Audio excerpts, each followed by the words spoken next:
Makamu wa pili wa Rais Zanzibar, Mheshimiwa Hemed Suleiman Abdullah, tarehe 25 Juni mwaka 2025, amewasa wamiliki wa vyombo vya usafiri majini kuhakikisha anazingatia maslahi ya mabaharia wanaofanya kazi katika vyombo vyao.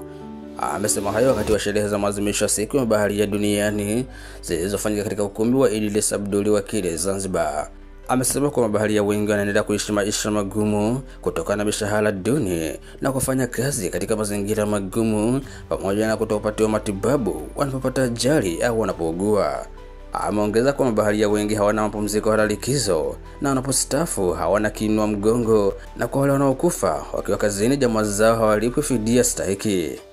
Nitaenda kunukuu: licha mabaharia kujitoa muhanga kwa kuishi katika maisha magumu, bado baadhi ya haki zao za msingi hazijazingatiwa na baadhi ya wamiliki wa meli, makala wa wenye meli na wadau wengine wa usafiri majini. Hali hii inawafanya mabaharia waishi bila matarajio ya baadaye, amesema Mheshimiwa Abdullah.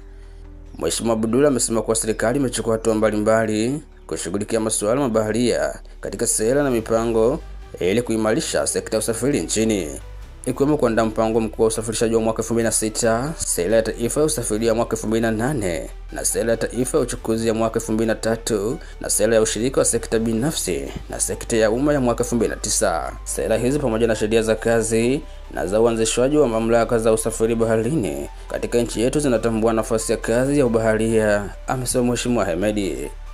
Naye mwenyekiti wa bodi ya TRASAC Naho Musa Mandia amewashukuru mabaharia wote kwa moyo wao wa kujitolea, uhodari na uadilifu katika kutekeleza majukumu yao licha changamoto zinazowakumba katika kazi zao za kila siku.